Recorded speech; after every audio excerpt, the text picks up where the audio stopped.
Meus irmãos, para a exposição dessa noite, abra sua Bíblia no livro de Êxodo, capítulo 20. E eu farei a leitura do versículo 4 até o 6. Êxodo 20, do versículo 4 ao 6. Atente para alguém próximo a você, que estiver sem Bíblia, se aproxime, auxilie, para que todos vejamos o que diz a palavra do Senhor e ouçamos também, acompanhando o que Deus tem a nos dizer. Diz assim a palavra do nosso Deus: Não farás para ti imagem de escultura, nem semelhança alguma do que há em cima nos céus, nem embaixo na terra, nem nas águas debaixo da terra. Não as adorarás, nem lhes darás culto, porque eu sou o Senhor teu Deus, Deus zeloso, que visita a iniquidade dos pais nos filhos até a terceira e quarta geração, daqueles que me aborrecem, e faço misericórdia até 1000 gerações, daqueles que me amam e guardam os meus mandamentos.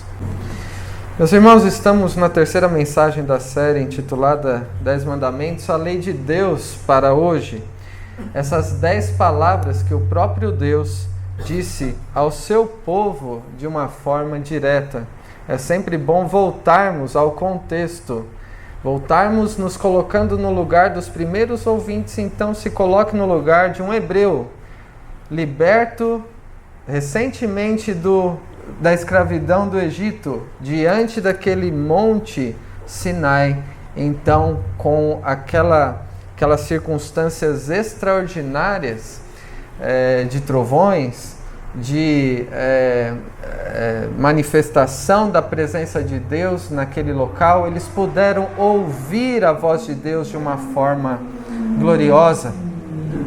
E não foi algo agradável em um sentido. Tanto que eles disseram: Moisés, vai só você. Eu acho que eles não estavam tão preocupados com Moisés, não é? Porque se formos nós morreremos. É melhor que seja somente você. Então essas 10 palavras, os que nós chamamos de 10 mandamentos, que o próprio Deus falou ao seu povo de uma forma direta.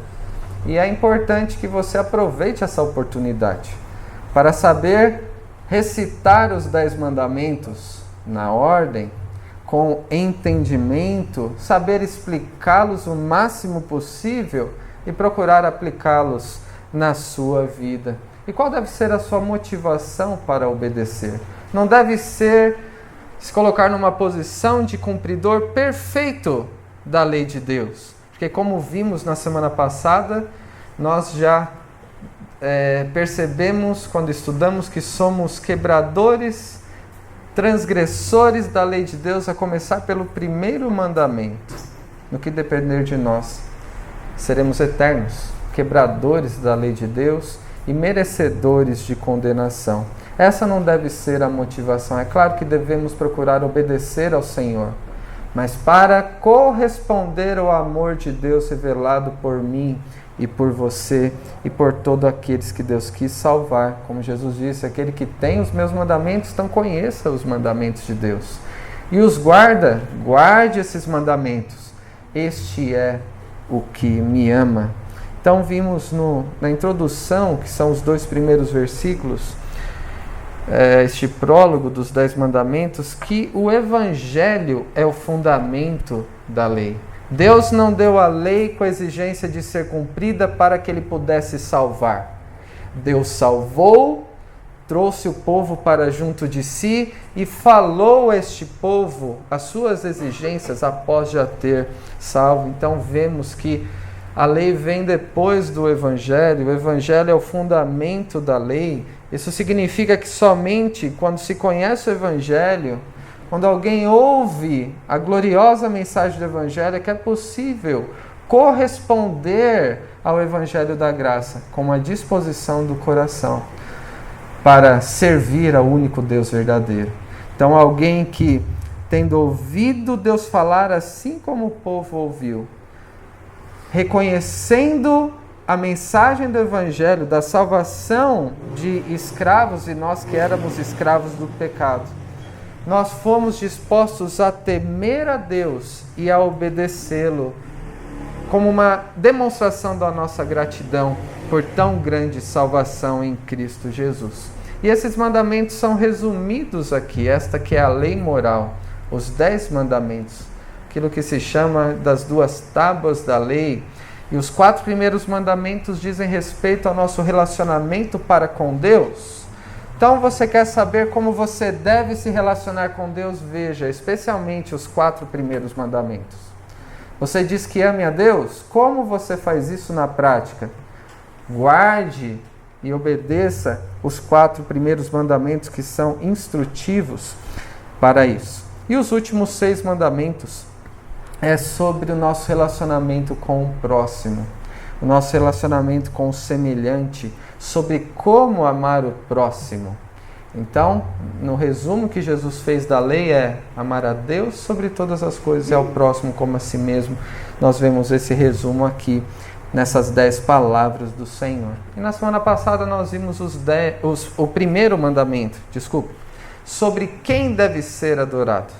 Quem é o único que deve ser adorado, e falamos a respeito do ranking, a começar das crianças, e depois, refletindo um pouco sobre isso, qual é o ranking que ocupa o nosso coração?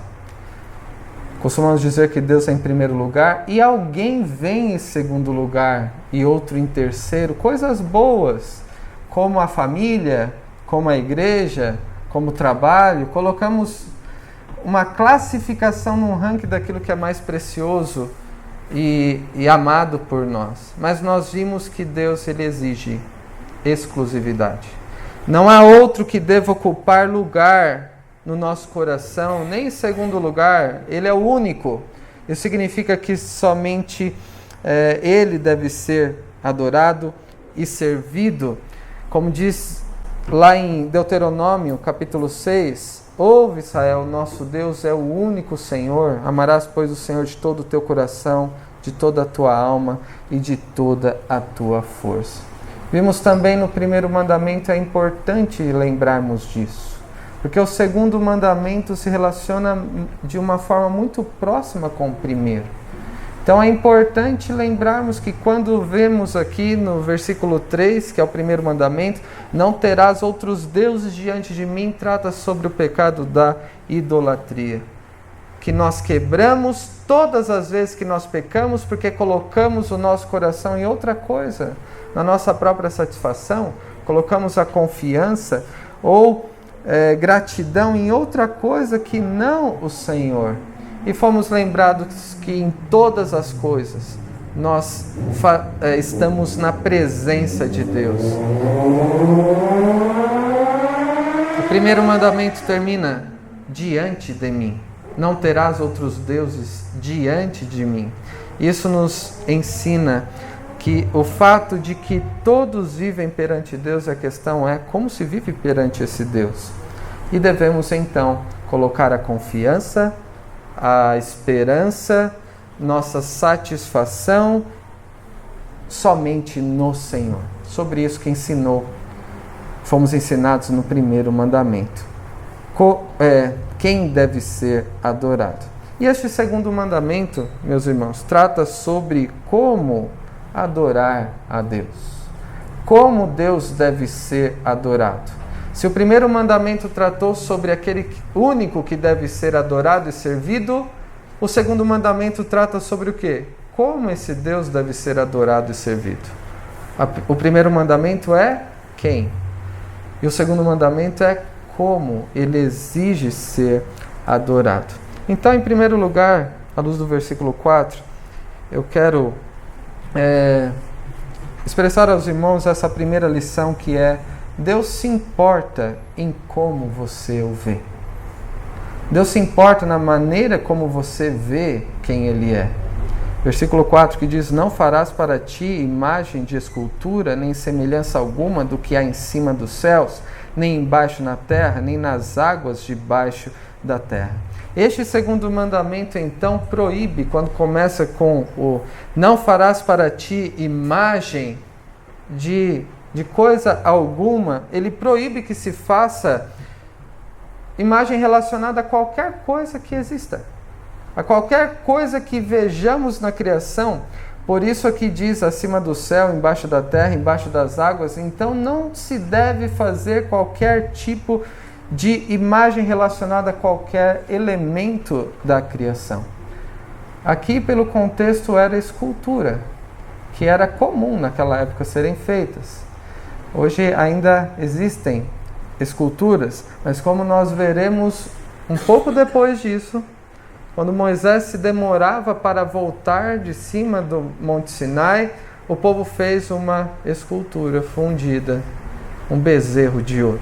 Então, no contexto, escultura era mais próximo. Então, quando se fala sobre a maneira de se adorar a Deus aqui, escultura é o meio que é expresso isso. Poderíamos imaginar algum outro tipo de objeto, pintura, alguma representação gráfica, e muitas vezes se tem a preocupação, não é? Se não pode fazer imagem de escultura, será que a gente pode usar alguma representação gráfica de Jesus, por exemplo?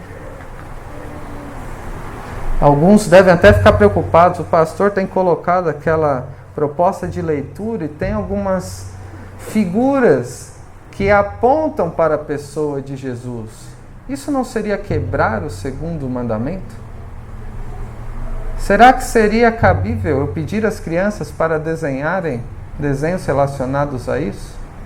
Ou será que deveríamos tirar qualquer tipo de ilustração gráfica? Porque Deus diz, não fará para ti qualquer tipo de imagem sobre qualquer coisa.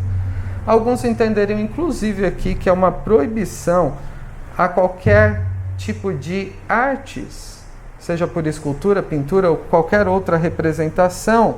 Mas é claro que isso não é um mandamento contra a arte. O próprio Deus dotou o ser humano com criatividade, com capacidade, não somente os crentes, também os descrentes. Deus provê talentos artísticos, desde esses mais visuais, e hoje ainda vivemos numa época de grande apelo visual, ainda que de outra maneira. Somos rodeados por aquilo que nos é atrativo ao olhar, seja pelo celular, seja pelo que a gente vê por aí. Mas não é verdade que Deus está dizendo neste mandamento sobre esses tipos de representação. Tanto que Deus ele prescreveu como o tabernáculo deveria ser construído e ele capacitou aqueles que fariam isso com o seu espírito. E eram elementos que seriam usados na adoração.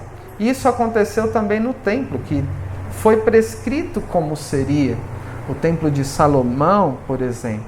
Nós vemos ilustrações sendo usadas pelo salmista, pelos próprios profetas, com a própria vida. Deus usava visões, sonhos, representações ilustrativas para transmitir a sua mensagem. Deus não é contra os artistas, necessariamente, a partir deste mandamento. O que esse mandamento ensina, então? Como devemos compreendê-lo? Em primeiro lugar, este segundo mandamento, que diz, não farás para ti imagem, ensina que deuses falsos não devem ser forjados. Por isso que eu disse que tinha relação com o primeiro mandamento. Existe somente um Deus, então não há lugar para que se façam outros tipos de deuses através de escultura relacionados a elementos que existam nesse mundo que foram criados pelo Senhor. Mas não somente isso. Deus, ele diz através desse mandamento que ele, sendo Deus verdadeiro, o único Deus que existe, não deve ser nem representado e nem idealizado. Guardem isso. Deus não quer ser representado e nem idealizado por objetos, como um meio para nos aproximarmos dele. O primeiro mandamento fala sobre o Deus que deve ser adorado. Fala sobre adoração. O segundo mandamento fala sobre como Deus quer ser adorado. Também fala sobre adoração.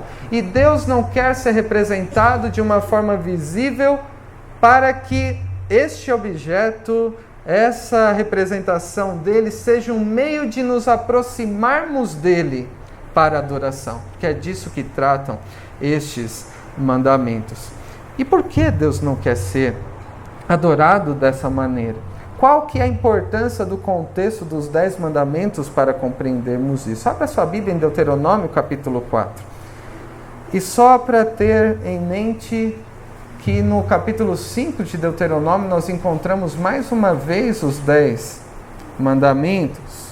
Então, tem a ver o contexto. Lá em Deuteronômio capítulo 4 nós vemos, a partir do versículo 12, o seguinte: então o Senhor vos falou do meio do fogo, a voz das palavras ouvistes. Moisés está se referindo aqui ao quê? Ao momento da dádiva da lei, dos 10 mandamentos.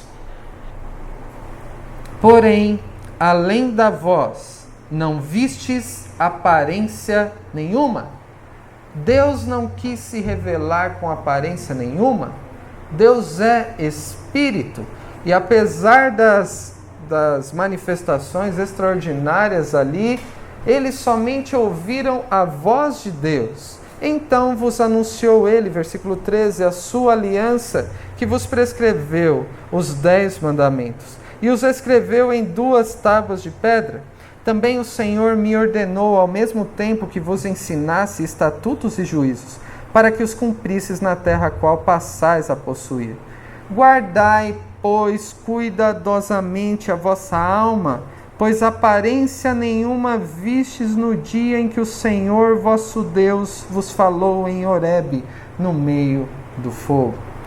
Esse versículo 15 enfatiza nesse guardai, pois, cuidadosamente, é uma mensagem de alerta muito enfática. Tomem cuidado para não fazerem nenhum tipo de ilustração, de representação que Deus não quis que houvesse. Se Deus ele não demonstrou uma representação dele, ele poderia fazê-lo se quisesse. Somente a sua voz se fez ouvir. Tomem cuidado. E essa demonstração de ênfase, né? De cuidado, é porque há uma grande tendência em fazermos isso. Deus não quer ser representado. Deus não quer ser idealizado. E a verdade é que todos têm uma perspectiva de Deus. Até mesmo um descrente. Todos têm uma ideia de quem Deus é. E Deus ele não quer ser idealizado, porque isso é quebrar o segundo mandamento. Deus ele quis revelar quem ele é, e através das suas palavras. É aquela pergunta: quem é Deus para você? Como você imagina que Deus seja? Muitas respostas seriam dadas a essas perguntas. Alguns diriam: para mim Deus não existe. Essa é a ideia que eles têm sobre o Deus verdadeiro. Isso é rebeldia contra o Criador. Outros imaginam um Deus, e dizem que isso está no Antigo Testamento, um Deus irado, que tem prazer em matar, que tem prazer em condenar todo tipo de pessoas. E outros, em um outro extremo, dizem que imaginam Deus como alguém idoso, bondoso. Dizem um velhinho de barba branca. Hoje a barba está mais popular, né? Mas velhinho de barba branca, bondoso, que não faria mal a nenhuma mosca. As pessoas criam ideias de Deus segundo o seu coração.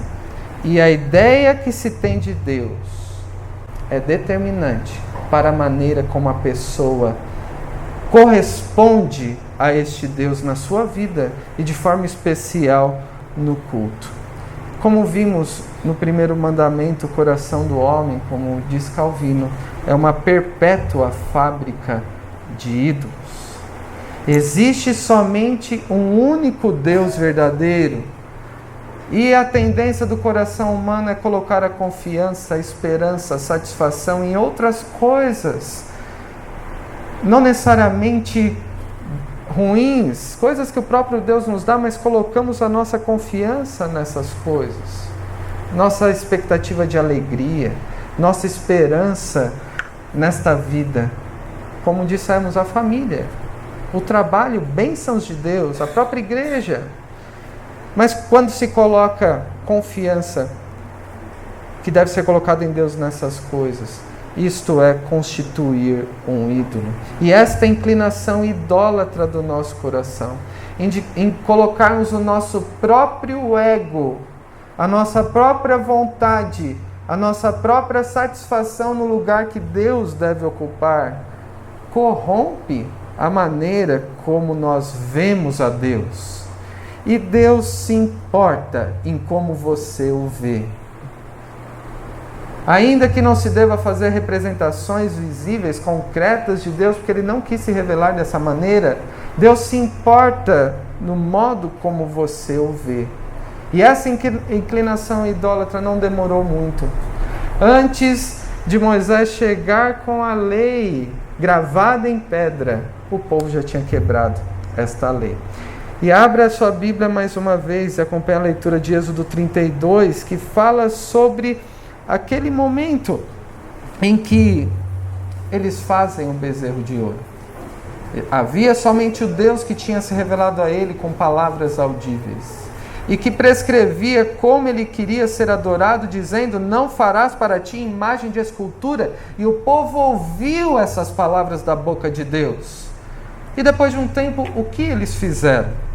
Êxodo 32, mas vendo o povo que Moisés tardava em descer do monte, acercou-se de Arão e lhe disse: levanta-te, faze-nos deuses que vão adiante de nós, pois quanto a este Moisés, o homem que nos tirou do Egito, não sabemos o que lhe terá sucedido. Disse-lhes Arão: tirai as argolas de ouro das orelhas de vossas mulheres, vossos filhos e vossas filhas, e trazei-mas. Então todo o povo tirou das orelhas as argolas e as trouxe a Arão. Este, recebendo-as nas suas mãos, trabalhou o ouro com burril e fez dele um bezerro fundido. Então disseram: são estes, ó Israel, os teus deuses que te tiraram da terra do Egito. Arão, vendo isso, edificou um altar diante dele e, apregoando, disse: amanhã será festa ao Senhor. No dia seguinte madrugaram e ofereceram holocaustos e trouxeram ofertas pacíficas, e o povo assentou-se para comer e beber e levantou-se para divertir-se. Dias depois de Deus falar ao povo e Moisés se ausentar por algum tempo, qual foi a inclinação de um coração idólatra e quebrador do primeiro mandamento que corrompeu o modo de adoração daquele povo? Eles sabiam que precisavam de um Deus para abençoá-los, para irem à frente deles. E aquele Moisés, aquele líder que nos tirou do Egito, sumiu. Então faça-nos, Arão, um Deus. Então fizeram. E aqui, Arão, é possível, é provável que ele tenha relutado em fazer, ainda que na nossa versão não apareça. Mas é possível que ele tenha relutado em fazer, mas o fato é que ele fez. Qual foi o reconhecimento no versículo 4 da parte do povo? São estes, ó Israel, os teus deuses que te tiraram da terra do Egito. Como Deus inicia os 10 mandamentos? Eu sou o Senhor, teu Deus, que te tirou da terra do Egito. E o povo faz um bezerro de ouro e diz o quê? Este é o Deus que nos tirou da terra do Egito. E Arão fala o quê no versículo 5? Será festa ao Senhor, a Yahvé. Chamou aquele bezerro de ouro de Yahvé. Mas Deus se importa em como o seu povo o vê. Rejeita qualquer tipo de representação que ele não quis revelar sobre si mesmo.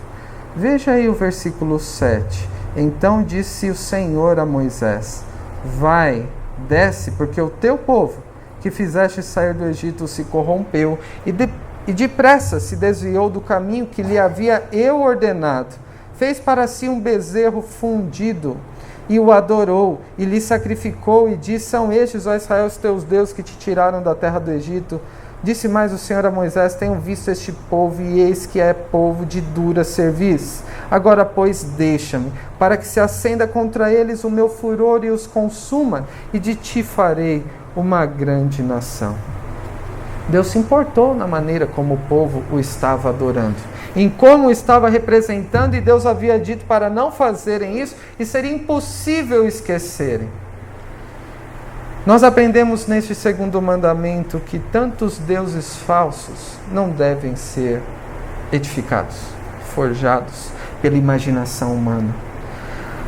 E vemos também que o único Deus verdadeiro não deve ser representado e idealizado. Isso não somente acontece quando a gente pega ídolos, aquelas imagens concretas, e temos na nossa casa. Talvez você diga: esse mandamento eu acho que eu não quebro, porque eu não tenho nenhuma estatuazinha lá em casa, nem aqui na igreja nós temos. Isso não somente acontece quando existem esse tipo de ídolos, quando se imagina o único Deus verdadeiro, a sua própria maneira. Isso também é forjar uma imagem de Deus diferente daquilo que Ele revelou sobre si mesmo. Deus não quer ser representado e nem idealizado. Nós não devemos criar ideias sobre: para mim Deus é tal e tal coisa. Deus, Ele não quer que o idealizemos. Ele quer que o conheçamos como Ele quis se revelar. Isso significa que se na sua mente você tem uma ideia que não corresponde ao Deus revelado nas Escrituras, você se assemelha aos hebreus que forjaram um bezerro de ouro. Eles disseram: esse é o Yahvé, é o Deus verdadeiro, e não era. E pecaram contra o Senhor. Isso significa que todas as vezes que a sua perspectiva sobre Deus, o modo como você vê e reconhece quem Deus é, não está em conformidade com as Escrituras, você quebra o segundo mandamento. Quando você no seu dia a dia não sabe o que pensar e fica imaginando o que Deus pensa daquela situação, ao invés de buscar qual é a sua vontade, qual é o caráter de Deus e o que exige de você, este é o caminho para se quebrar o segundo mandamento. Deus se importa na maneira como nós o vemos. E para se contemplar a Deus, para se aprender a ver quem Deus é, nós devemos lembrar o que esse mandamento nos ensina: que Deus não deve ser representado visualmente. Você não deve idealizar quem é Deus para você. Você deve reconhecer quem é Deus, como Ele quis se revelar ao dizer palavras como essa que nós temos considerado. E o modo como você vê a Deus será determinante para o modo como você o adora. O modo como você vê a Deus deve ser moldado pelo que Deus diz a respeito dele mesmo na sua palavra. E isso será determinante na maneira como você adora. E essa é a segunda lição nos versículos 5 e 6. Deus se importa em como você o adora. Este segundo mandamento também proíbe, além de não se representar ou idealizar a Deus, ele proíbe qualquer ato de adoração estranha à maneira como Deus quis se revelar. Muitos pensam que Deus ele aceita a nossa oração porque Deus é um Deus bondoso. Ele sabe a sinceridade do nosso coração. Eu gosto de adorar daquele jeito. Eu me sinto bem e Deus sabe a sinceridade do meu coração. Eu não gosto de certas coisas durante o culto, então eu prefiro não estar envolvido de maneira que não é como Deus se agrada em ser adorado. O ponto é como você se agrada em adorar a Deus. Mas este mandamento nos ensina que Deus se importa em como você adora. Não é a sua preferência. Não é a preferência do pastor, da liderança da igreja, da nossa denominação. O que importa na hora de adorar a Deus é a maneira como Deus quer ser adorado. Não é procurar se há algum tipo de proibição para aquilo que eu quero no ato de culto. É procurar aquilo que nos é ordenado para adorarmos a Deus. A questão não é se é proibido ou não. A questão é se Deus ordenou ou não. Deus não disse, não farão bezerros de ouro, minutos após vocês ouvirem os 10 mandamentos. Deus, ele disse como ele deveria ser adorado. Não é verdade que Deus aceita qualquer tipo de adoração. Nem todo ambiente que se diz um culto é aceitável ao Senhor. Deus não aceita qualquer adoração, e a demonstração disso nós vemos, por exemplo, poderíamos citar muitas passagens, porque o povo pecou no modo de adoração durante todo o Antigo Testamento. Mas lá em Isaías, no capítulo 1, eu vou ler a partir do versículo 11, você pode ouvir atentamente, diz assim: de que me serve a mim a multidão dos vossos sacrifícios? O que adianta vocês adorarem tanto a mim? Diz o Senhor: estou farto dos holocaustos de carneiro e da gordura de animais cevados, e não me agrado do sangue de novilhos, nem de cordeiros, nem de bodes. Quando vindes para comparecer perante mim, quem vos requereu só pisarde nos meus átrios? Não se adora a Deus de um modo qualquer. Não é só comparecer na igreja para adorá-lo, participar das orações, participar dos louvores, dos cânticos, participar ouvindo o que Deus tem a dizer. Quem vos requereu só pisarde nos meus átrios? Não continueis a trazer ofertas vãs, o incenso é para mim abominação, e também as festas da lua nova, os sábados e a convocação das congregações. Não posso suportar iniquidade associada ao ajuntamento solene. As vossas festas da lua nova e as vossas solenidades, a minha alma as aborrece. Todo o ato de culto que vocês estão me apresentando, eu me aborreço. Eu não aguento mais, já me são pesadas, estou cansado de as sofrer. Existem muitos cultos que, mais do que não serem aceitos, Deus poderia dizer isso: estou cansado de sofrer este ato de adoração que vocês dizem que estão prestando a mim. Pelo que quando estendeis as mãos, escondo de vós os olhos. Sim, quando multiplicais as vossas orações, não as ouço, porque as vossas mãos estão cheias de sangue. Deus exige santidade do seu povo. Perfeição. Comparecer diante dele com integridade para adorá-lo. Oferecer um tipo de oferta que seja aceitável. Aquele tipo de oferta que ele quer receber, não qualquer coisa que queiramos oferecer. Somente Deus deve ser adorado. E somente há uma maneira que ele quer ser adorado, de acordo com o padrão dele. E Deus somente aceita essa adoração, aquela que ele diz que quer receber na sua palavra. E por quê? E nós vemos nos versículos 5 e 6 o porquê que Deus não aceita. Voltando para Êxodo 20, versículo 5. Não as adorarás, nem lhes dará culto, porque eu sou o Senhor, teu Deus, Deus zeloso, que visita a iniquidade dos pais nos filhos até a 3ª e 4ª geração daqueles que me aborrecem, e faço misericórdia até 1000 gerações daqueles que me amam e guardam os meus mandamentos. Por quê? Deus não aceita adoração se não for do jeito que Ele quer. Em primeiro lugar, porque Ele é Deus. E é Ele que estabelece o padrão para ser adorado. Não é a nossa vontade, é a vontade dEle que importa. E Ele diz mais uma vez aqui: eu sou o Senhor teu Deus. A mesma expressão que vemos no versículo 2. Que aprendemos que Deus revela-se a si mesmo como Deus que é Criador. E nós temos responsabilidade de servi-lo como suas criaturas.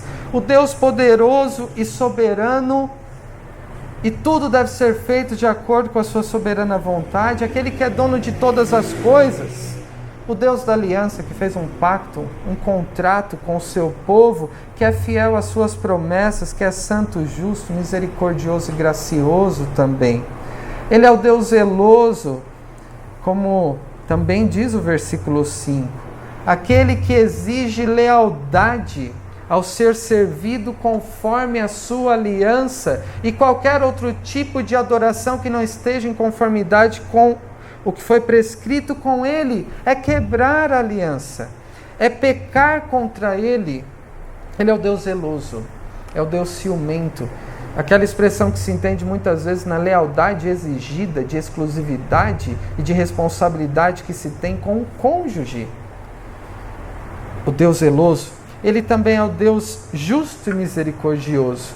O Deus justo que visita a iniquidade dos pais e dos filhos até a terceira e quarta geração daqueles que o aborrecem, mas o Deus misericordioso que até 1000 gerações daqueles que o amam e guardam os seus mandamentos. O que significam essas palavras? Eu procurei trazer aqui de uma forma bem objetiva. É que Deus leva em conta a maneira como nós o buscamos, comparecemos perante Ele, e mais, Deus leva em conta o modo como você vive perante Ele todos os dias da sua vida. Ele leva em conta aqueles que vivem desobedecendo a sua vontade, esses são os que o aborrecem. E Ele também leva em conta, Ele pesa aqueles que procuram viver de um modo agradável, conforme a sua vontade, através da obediência e guardando os seus mandamentos, como Jesus disse mais uma vez, aquele que tem os meus mandamentos e os guarda, este é o que me ama. Meus irmãos, se o modo como nós vemos a Deus é determinante no modo como nós adoraremos a Deus, isso significa que o culto reflete o entendimento de Deus que uma igreja tem. Tudo que nós nos preocupamos em realizar aqui reflete o entendimento de quem é Deus. Por isso que é exigido reverência. Por isso que é exigido da parte de Deus, isso é requerido pontualidade. Por isso que falamos muitas vezes no momento de culto, não vire as costas, não saia para tomar água no banheiro, para qualquer outra coisa. Porque Deus, Ele prescreve como Ele quer ser adorado. E Ele é um Deus zeloso. E Ele exige a maneira como Ele quer ser adorado.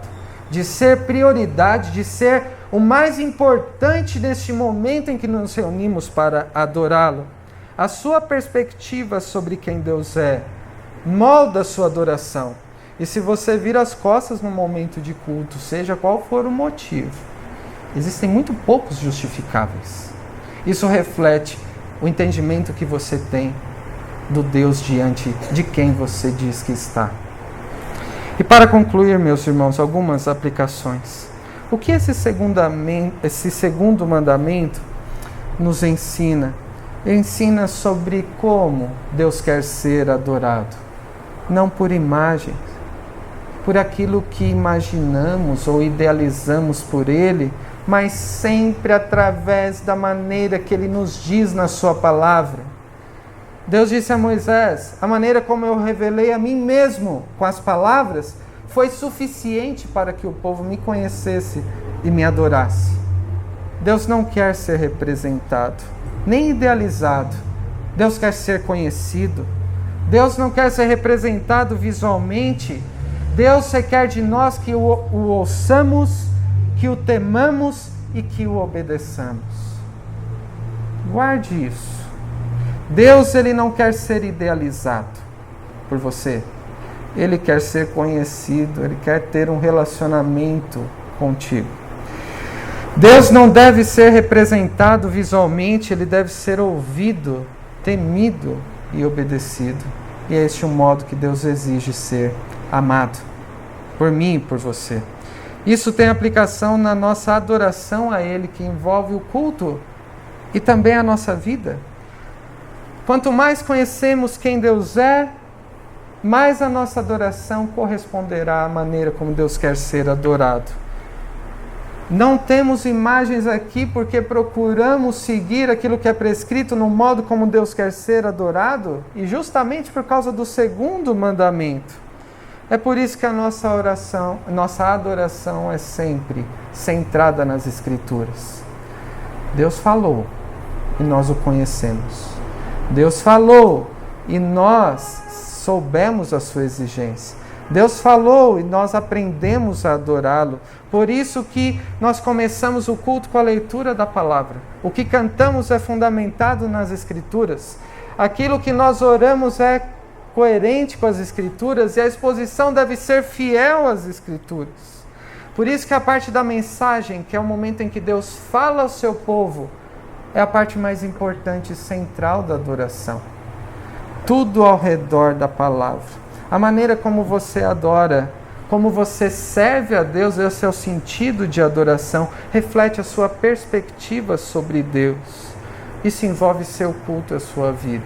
Envolve os momentos que passamos aqui, envolve também os momentos em que saímos para servir a Deus com tudo que Ele coloca diante de nós para o servirmos. E lembrem do que Paulo escreveu aos Romanos, capítulo 12, rogo-vos, pois, irmãos, depois de apresentar um resumo de como Deus se revela nas Escrituras, ele fala, pelas misericórdias de Deus, que apresenteis o vosso corpo por sacrifício vivo, santo e agradável a Deus, que é vosso culto racional, discernindo todas as coisas, todos os momentos da vida, a começar do culto em cada circunstância que Deus mesmo nos conduzir, conforme as Escrituras, para que tenhamos o discernimento da boa, agradável e perfeita vontade de Deus. E para concluir, como adorar a Deus de um modo aceitável? Se esse mandamento trata sobre como Deus quer ser adorado, e é somente de uma maneira, como Ele nos prescreveu, eu quero te dizer que é impossível para mim e para você, pecadores que somos, adorarmos a Deus com a perfeição que Ele exige na adoração a Ele. É impossível a mim e a você, pecadores que somos, cumprirmos as exigências com perfeição no nosso modo de adorar a Deus, como Deus requer que sejamos adorados. Isso significa, meus irmãos, que este mandamento também nos conduz à nossa dependência de Cristo. Ele que cumpriu toda a lei com perfeição, inclusive o segundo mandamento do nosso lugar.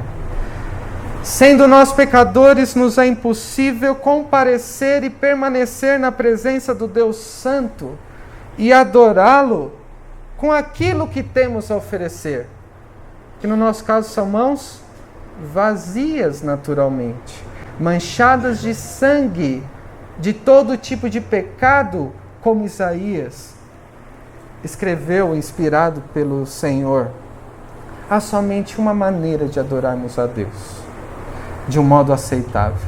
Há somente uma maneira de comparecermos na presença de Deus num culto e permanecermos na presença dEle todos os dias da nossa vida, para termos uma adoração que nos é aceitável, e para isso importa o que trazemos em nossas mãos. E o que trazemos em nossas mãos é aquele sacrifício do qual somos os dependentes e totalmente dependentes, que é o que Cristo fez no nosso lugar. O único caminho para adorarmos a Deus é através de Cristo.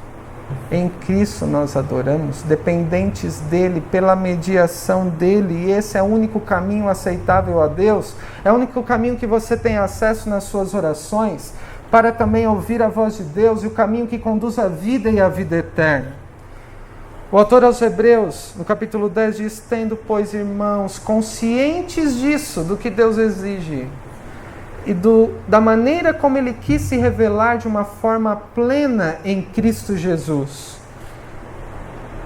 tendo intrepidez para entrar no Santo dos Santos pelo sangue de Jesus, pelo novo e vivo caminho que Ele nos consagrou pelo véu, isto é, pela sua carne, e tendo grande sacerdote sobre a casa de Deus, aproximemo-nos com sincero coração e plena certeza de fé em Cristo, tendo o coração purificado de má consciência e lavado o corpo com água pura.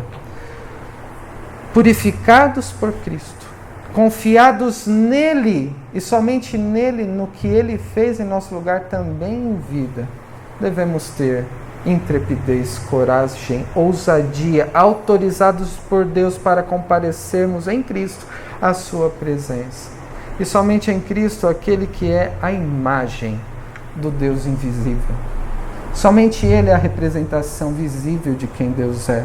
O primogênito de toda a criação, em quem todas as coisas foram criadas, em quem todas as coisas encontram significado, e Ele que é o único caminho para que compareçamos diante do único Deus vivo e verdadeiro, para o adorarmos, santificados por Cristo, em Cristo e para a glória de Deus, no culto e na nossa vida. Que Deus nos abençoe. Amém.